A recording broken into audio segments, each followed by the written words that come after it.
sommes aujourd'hui réunis pour la Gazette numéro 12 en présence de Simon et Damien, deux volontaires en service civique. Simon, est-ce que tu peux commencer par te présenter? Donc, je m'appelle Simon Lamy, j'ai 24 ans, ceinture noire, première dan de karaté et donc en service civique depuis le mois de septembre ici au Dojo de Bordeaux. Et toi, Damien? Pareil, Pagano Damien, service civique depuis cette année et ceinture noire de kendo. Alors, pourquoi vous avez choisi de faire un service civique? Damien, vas-y, je te laisse la parole. C'est pas très gentil.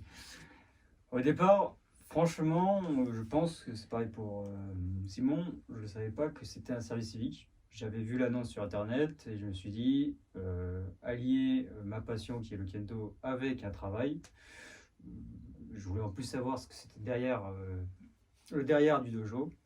Et il est apparu que c'était un service civique. Donc, on a eu le renseignement de qu'est-ce qu'un service civique. C'est un engagement volontaire. Et c'est là où ça m'a encore plus plu, en fait, que ce qui était, parce qu'on a aussi des formations d'engagement, des formations sur la visibilité, sur la protection aux autres, etc. Et donc, ça rajoute un petit plus à un travail ordinaire. Ouais. Ouais, tout pareil, en plus le déjeuner ils sont tout faire, donc c'est parfait. Et pourquoi avoir décidé de faire ce service civique au dojo particulièrement?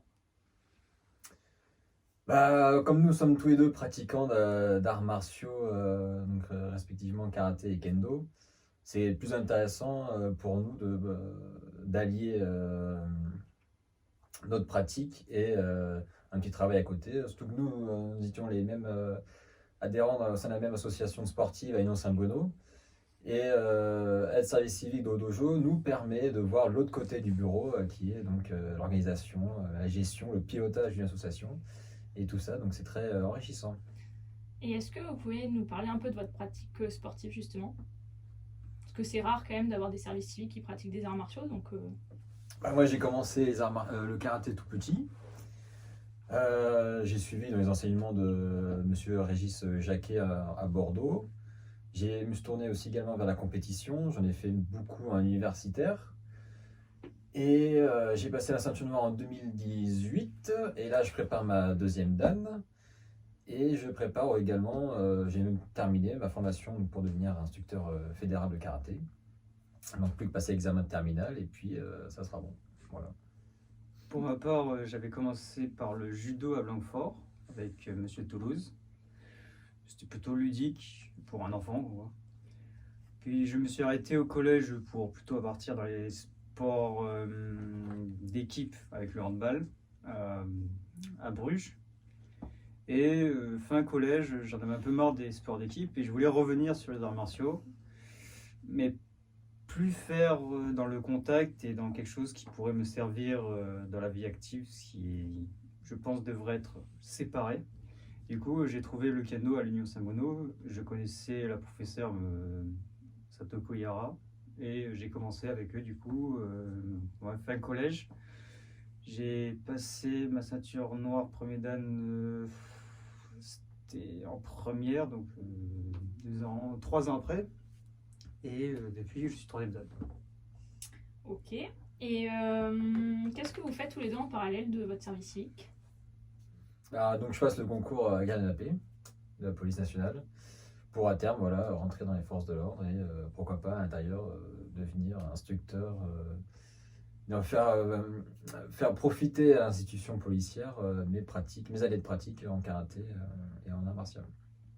Et toi, Damien? Et moi, je suis parti sur un cursus universitaire d'histoire pour faire professeur d'histoire. Et je reste au dojo, peut-être dans 10 ans, il y aura une branche kendo qui s'ouvrira, je pourrai être là. Pour revenir à votre service civique, comment définiriez-vous vos missions au quotidien au dojo? Il faut d'abord différencier le moment où le dojo, les premiers mois, donc c'est-à-dire avant le confinement, où il y avait toute une activité autour de l'accueil des parents et des enfants. Les inscriptions, donc là aussi l'utilisation d'un logiciel professionnel avec la base de données des adhérents, etc. Donc tout ça demande du temps. Après, avec le confinement, les missions ont changé, même si une partie est restée la même, donc toute la partie entretien des locaux, ménage, etc. Après, il fallait toujours garder donc, le lien avec les adhérents. Donc, on l'a fait avec, au travers de Zoom, des cours Zoom. On a mis en place une gazette. On a mis en place ouais, des cours Zoom et la gazette. Le voyage au Japon, on a prévu, donc on a tout organisé le voyage au Japon pour 2022, parce que le dojo, tous les 3 ans, si je ne m'abuse pas, voilà, fait un voyage, réalise donc un voyage au Japon. Bon, c'est tout, je crois, non? Non, il y a aussi la création d'événements.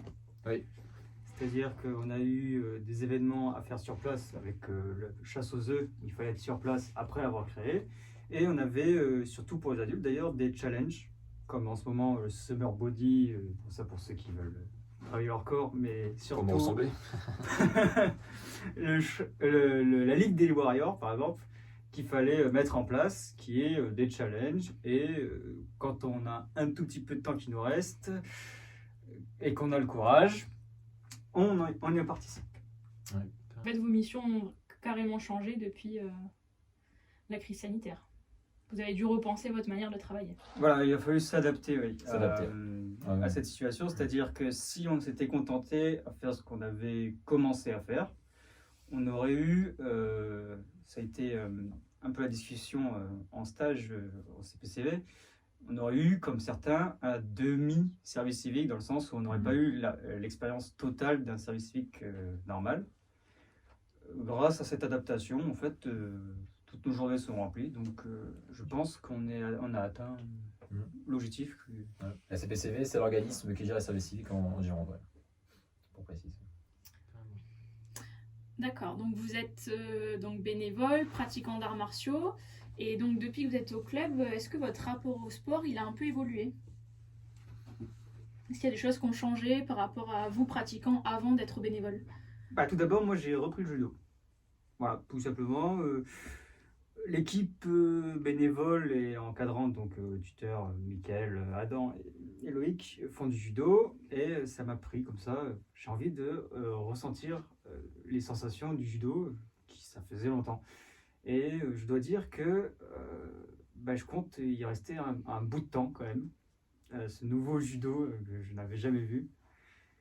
Bon, les cours étaient avec des ceintures noires, mais ça m'a permis de reprendre un peu en ceinture blanche, bien sûr, les bases, voir si ça marche, et même quand ça marche, un peu essuyer le tapis avec son dos.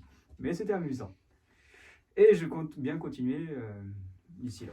Voilà, la technique de la serpillière, comme tout le monde connaît. Et après, au niveau de la pratique, ici au dojo, on a des enfants de 4 à 18 ans. Et au kendo, c'est plutôt à partir de 14 ans. Donc, évoluer avec des enfants était assez compliqué pour moi au début. Mais c'est un bon apprentissage, je pense. Et toi, Simon? Bah, jusqu'à cette année, moi, j'ai toujours, je fus tout le temps donc pratiquant. Donc, je venais au dojo, je faisais mes cours, et puis je repartais, quoi. Et là, cette année, je me suis retrouvé tout seul, donc j'ai dû, pour la première fois, donc je me suis retrouvé tout seul sur un tatami. Il fallait que je mette en place donc ma séance, mon échauffement, la fin du cours, etc. Tout ça m'a donné envie donc de passer mon diplôme d'instructeur fédéral, pour à terme donc enseigner. Mais voilà, donc en fin de compte, l'enseignement, c'est une autre vision, un autre point de vue sur la discipline. Et on apprend tout aussi bien en étant donc enseignant qu'en étant pratiquant au sens strict. Donc non, c'est fut une année bénéfique. Vous arrivez quand même à la fin de votre service civique. Oui. Que diriez-vous à quelqu'un qui souhaiterait faire un service civique? Si vous aviez des conseils à lui donner ou des astuces. Ouais, je dirais que d'abord, il faut avoir un peu un lien, alors plus ou moins direct, c'est pas très important, mais quand même avec les arts martiaux. Si on vient ici, parce que service civique, beaucoup de structures en proposent. Et celle du dojo, c'est quand même une structure particulière tournée vers les sports, les arts martiaux, le contact également social. Et je pense que ça peut être à la portée de tout le monde, mais pour être véritablement épanoui comme moi je l'ai été, ou comme Damien le fut également, je pense, voilà, il faut avoir quand même un lien avec les arts martiaux, ouais, c'est important. C'est vrai que pour un service civique, on peut prendre n'importe quel service civique, tant qu'on arrive à argumenter sur pourquoi on l'a pris, mais il n'y a pas vraiment entretien, je dirais, comme dans un travail classique, dans le sens où si on arrive à avoir une motivation même secondaire sur le service civique qu'on a pris, on sera pris. Et du coup, il faut voir le service civique pas comme un travail comme ça, mais plus comme un épanouissement dans une branche qu'on voudrait faire. Donc si on va dans un dojo, c'est pour peut-être travailler dans le sport plus tard, ou peut-être travailler dans l'enseignement, encadrement d'enfants, et non pas pour faire de la bureautique, par exemple. Dans ce cas-là, autant prendre avocat ou quelque chose comme ça. Ouais, puis au-delà de ça, l'équipe ici, ils sont sympas, les bénévoles, on n'en parle pas, mais on peut citer des Justine, des Laura, des gens extraordinaires, hors normes, je dirais même. Donc non, c'est bon.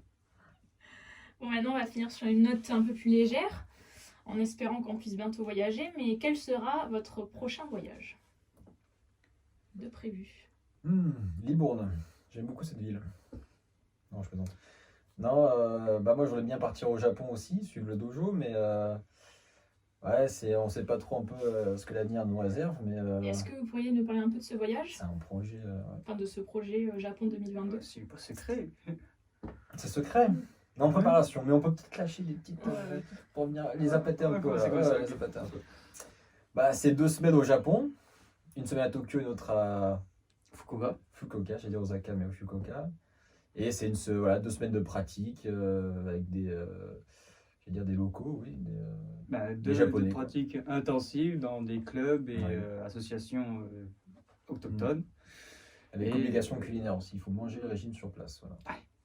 Et par groupe de niveau, on a 3 groupes et on part en plus avec des jeunes, ce qui est très intéressant parce qu'il faut les encadrer aussi. Et du coup, vous ferez partie de l'aventure tous les deux? Moi sûrement. Moi j'en J'ai rêve. déjà payé, donc oui, sûrement. Et toi, ce sera si... Moi j'espère aussi, mais ça dépendra d'autres facteurs professionnels.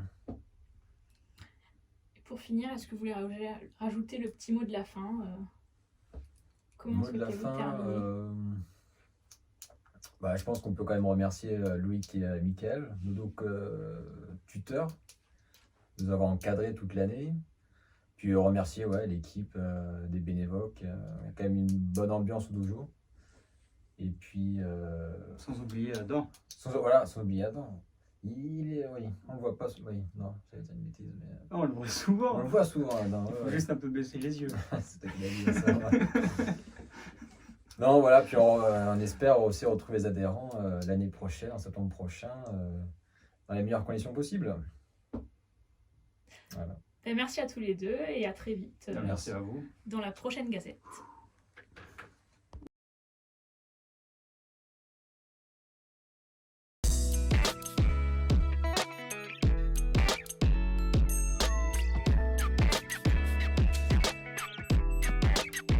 Moi, en parallèle, je prépare un concours de police. Et voilà, c'est tout. Et... oui. Non, je sais pas quoi répondre là. Et c'est pour Bon, faire... concours, concours police. Je précise.